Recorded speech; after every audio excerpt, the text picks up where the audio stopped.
And now, Fastened Like Nails with Dr. Mark Hamby.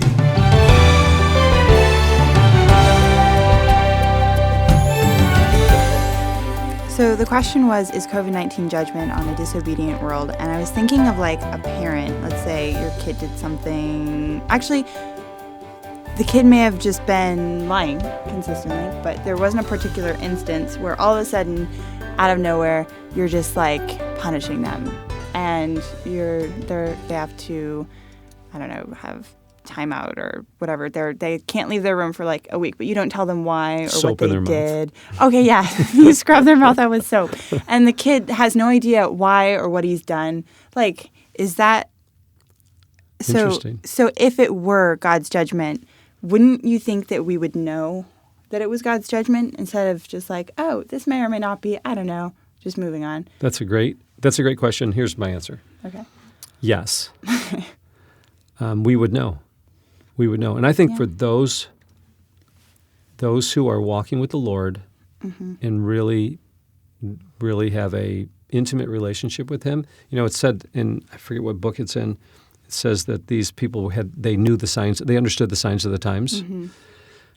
Just like when Jesus was being born, the first time on earth, there were some people that knew the signs of the times. They knew this was God's deliverance for Israel. Just as they knew it was God's deliverance, He had also told them that there's going to be a judgment. And what happened? 2 years later, all of the babies 2 years and younger were killed. God had talked about that judgment. Okay? There was also going to be a 70-year judgment when Jerusalem was destroyed. So that was another judgment that they knew that was coming. Right. So, okay, you reverse time, you're back in the Bible times, you've got a prophet, and they're like, you're going to have judgment, boom, judgment. So very clear, this is God's judgment upon you, and then it happens.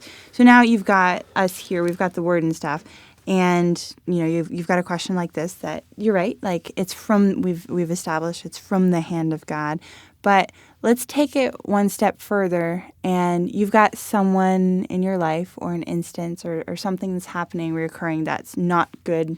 It's something that it's not fun. And so when do you discern if that is something that God's bringing to you to bring certain sin to light, or if it's just something that is causing you to grow in Him? Okay, I really think that's excellent.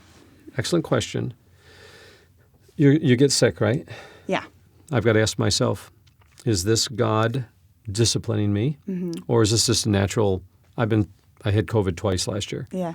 Was God disciplining me, or was this just part of the fallout of Satan's plan?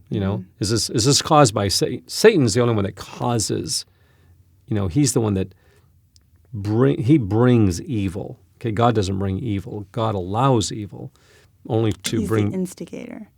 Yes.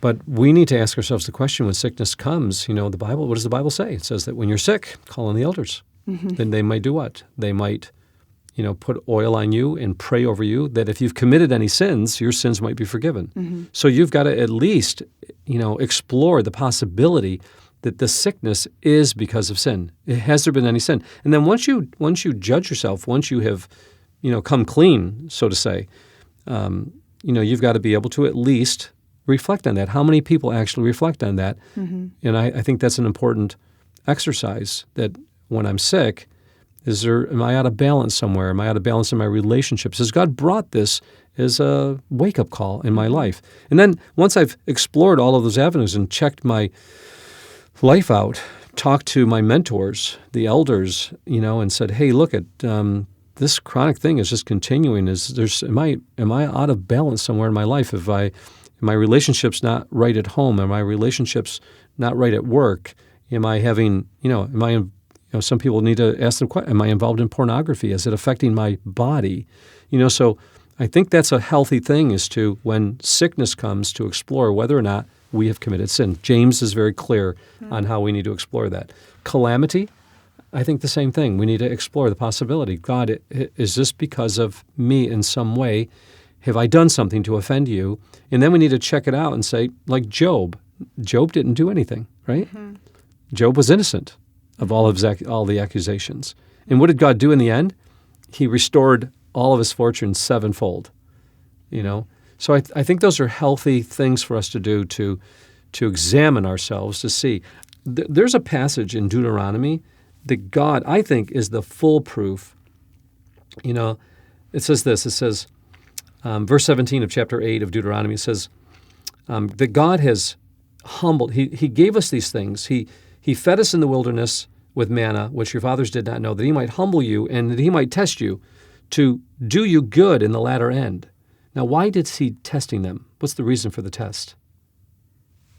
What's the reason for the test? You don't know? Why would God test them by giving them manna in the wilderness? I don't know. Well, he told them, listen, go out there and pick only what you need, and tomorrow I'll give you more. And then some people would go and pick more than they needed, and it would get devoured by worms. And God was testing them to see if they would trust him. And he says this, and you will say in your heart, my power and my might of my hand has gotten me this wealth. But you shall remember the Lord your God, for it is he that gives you power to get wealth, that he may establish his covenant, which he swore unto your fathers unto this day. And it shall be, if you forget all these things that God has done for you, and walk after other gods, and serve them, and worship them, I testify against you this day that you shall surely perish. And the nations that the Lord destroyed before your eyes, you shall perish from them, because you would not be obedient to the Lord your God. Now watch this. This is the key to this whole thing. The United States has been blessed more than any other country that's ever existed. Wow. More than Israel. Well, Israel was blessed. They ruled the world at one time, but their blessing was short. It was only during, the end of David's reign and then Solomon's reign, and then after Solomon, Rehoboam and Jeroboam, there was a split from there down. It was a downward spiral. And so we've got to consider, why has God blessed the United States so much? He's given us so much. Extreme blessing for these 200 years.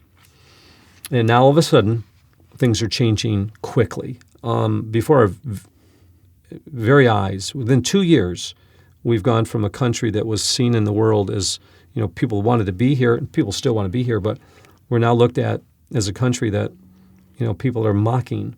That we've lost our sense of integrity and justice. Our laws are no longer seen as effective. And in Deuteronomy 8, it says, you shall remember all the way which the Lord your God has led thee these 40 years in the wilderness to humble you and to test you to know what was in your heart, whether you would keep his commandments or not. And he humbled you and suffered you to hunger and fed you with manna, which you knew not, neither did your fathers know, that he might make you know that man does not live by bread alone, but by every word that proceeds out of the mouth of God. That's what God's doing right now, helping people to understand that they can't trust in themselves; they need to trust in God.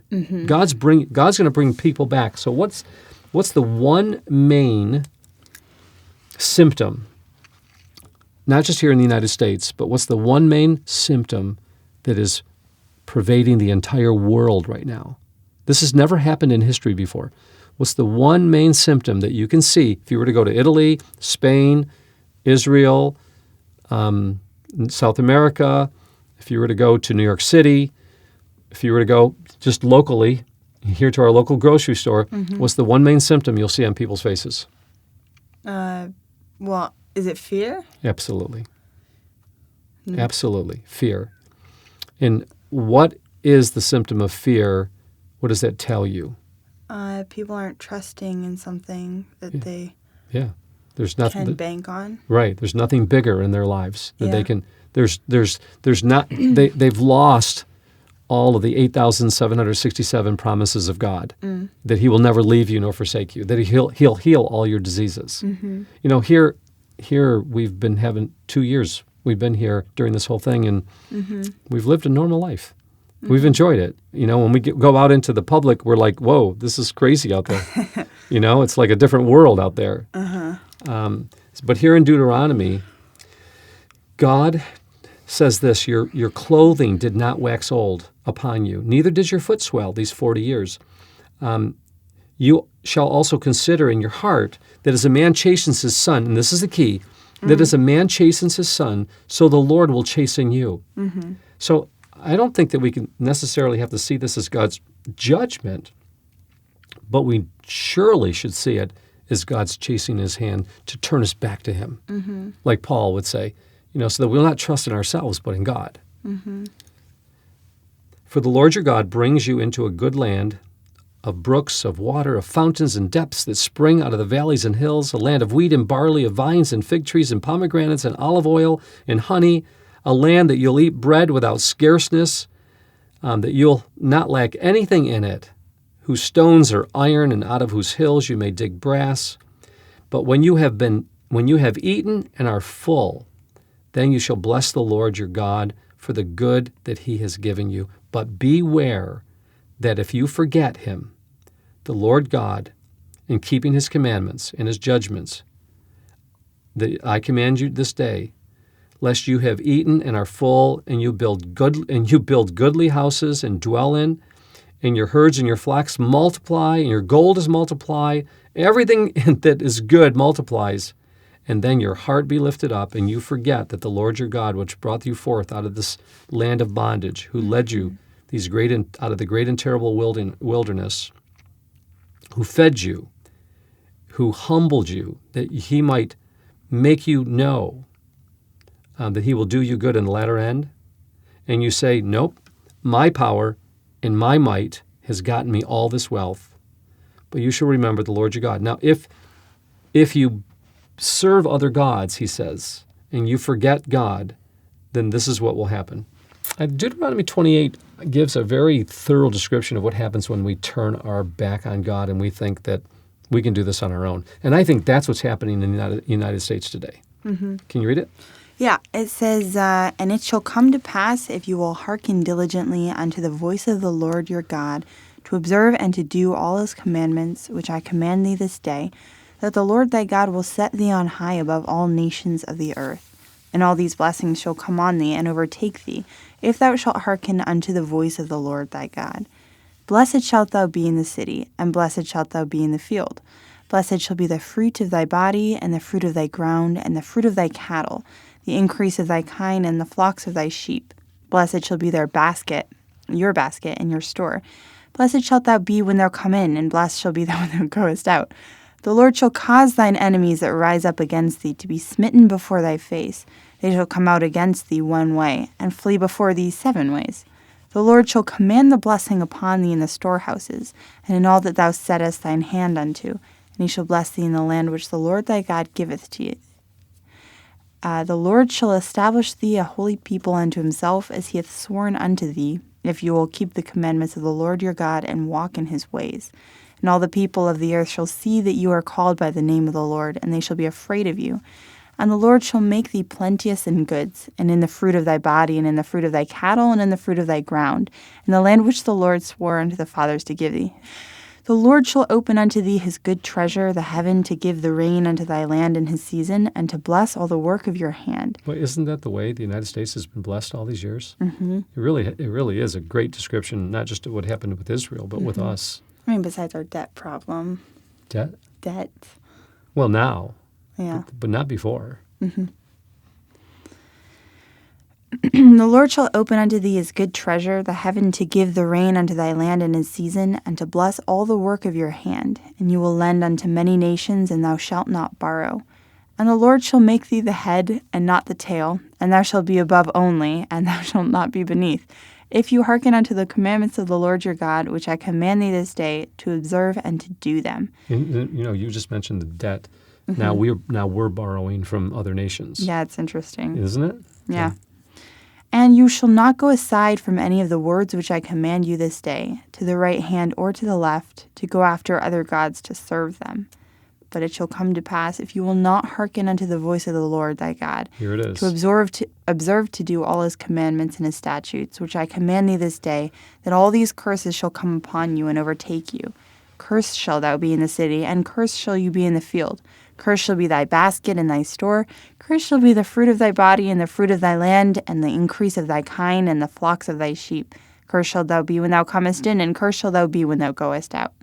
The Lord shall send upon thee cursing and vexation, rebuke, and all that thou settest your hand to do, until you be destroyed, and until you perish quickly, because of the wickedness of thy doings, whereby you have forsaken me. The Lord shall make the pestilence cleave unto you until he has consumed thee from off the land whither thou goest to possess it. The Lord shall smite thee with a consumption, and with a fever, and with an inflammation, and with an extreme burning, and with the sword, and with blasting, and with mildew, and they shall pursue thee until you perish. And thy heaven that is over thy head shall be brass, and the earth that is under they shall be iron. I think that says it all. It's terrifying. It is terrifying, and it's not necessarily, you can't equate COVID-19 as judgment, but we have to also be somewhat sensitive to what God's trying to say to us. What he said to Israel, I think, does apply to us today. That's what I was going to ask, because it was said to Israel, but is this also for just his people? All Scripture is given by the inspiration of God, is profitable for doctrine, reproof, correction, instruction, and righteousness, that the man of God may be perfect, thoroughly furnished unto all good works. And so I think that, what was said to Israel does apply to us today. And I think that, we can't say, yes, this is God's judgment, but we certainly can learn and just look at what's happening in our country. We have been a country that has allowed immorality to run rampant. Our laws have no longer the value that they used to have. Good is becoming evil. Evil is becoming good. We have allowed the distortion of what is good and holy, and there is no recognition, even in government anymore. No one is recognizing that these problems are not something that man can solve. These problems have to be repented of. We have to come before God and say, we have turned our back on God.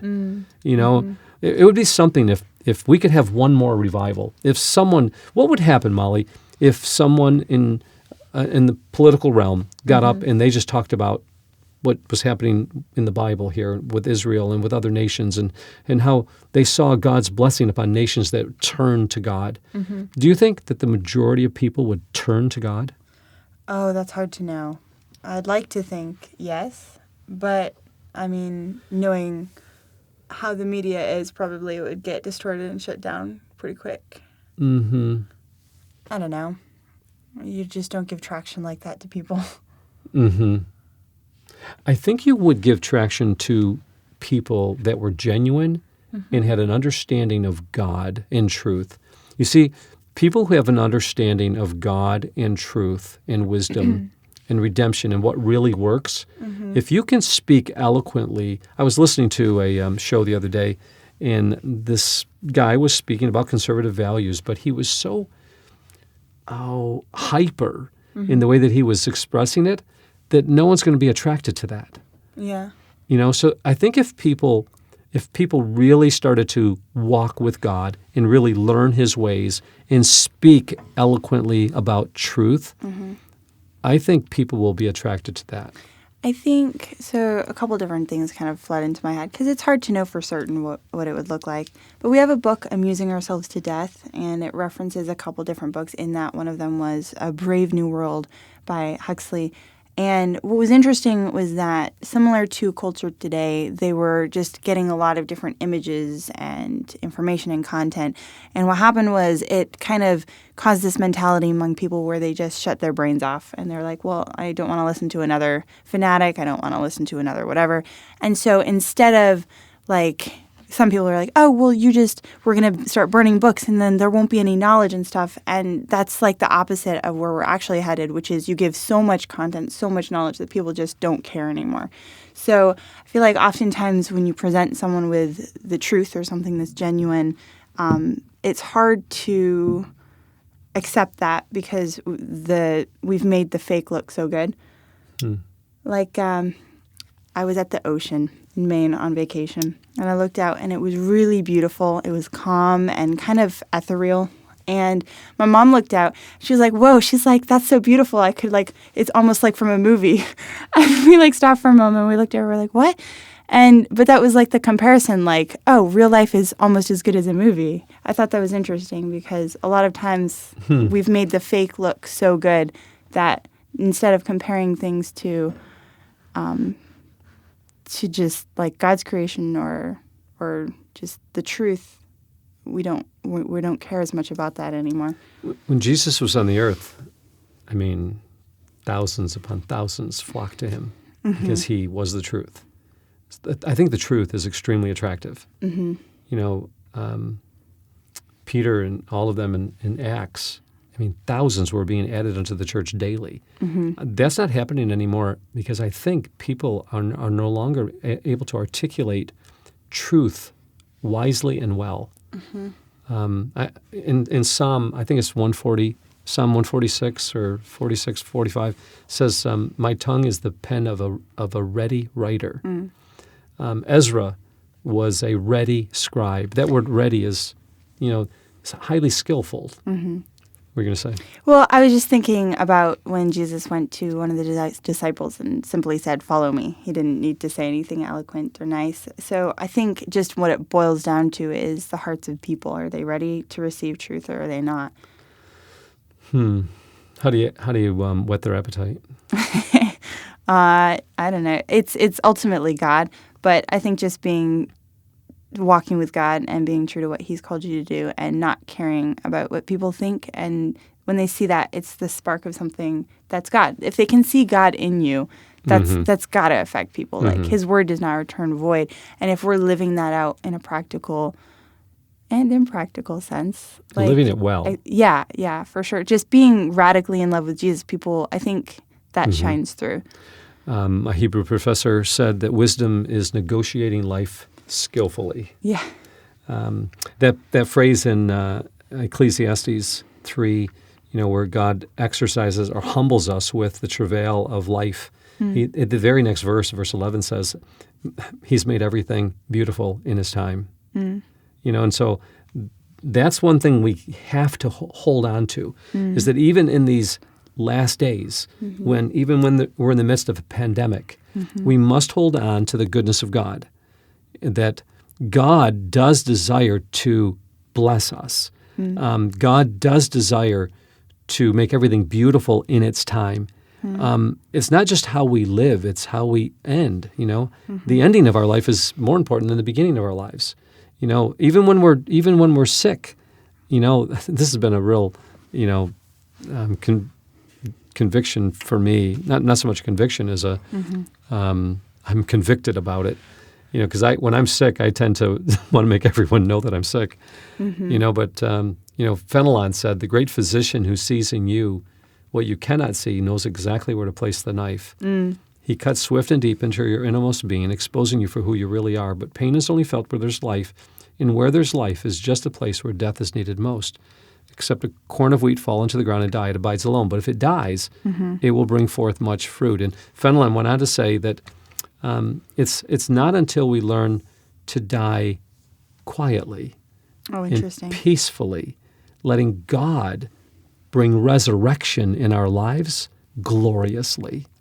That's really hard to do. It is. So I think, this question is a great question. COVID-19, a judgment upon the disobedient world. I'm going to say not so much a judgment, but a time for God to give people a wake-up call to help them to see that they're fearing man and this particular disease more than fearing God. The fear of the Lord is the beginning of knowledge that will lead to wisdom. And perfect love casts out fear. Maybe that'll help people to see that they're focusing so much on the fear that they have left out what's most important, the very love of God. Well, Molly, thanks for joining me with us today. And thank you for our engineer, Connor Savoca. Thank you, Connor. Did a great job, and God bless. Hopefully, God's words of delight, truth, and wisdom will be fastened like nails in your life today. You've been listening to Fastened Like Nails, a presentation of Lamplighter Ministries. Our mission is to make ready a people prepared for the Lord by building Christlike character, one story at a time. To learn more about our family collection of rare books, dramatic audios, or guild programs, visit lamplighter.net. To hear more podcasts, search for Fastened Like Nails wherever you listen to podcasts. If you have a question you would like to submit for the Lamplighter team, visit fastenedlikenails.net and fill out the form. That's fastenedlikenails.net.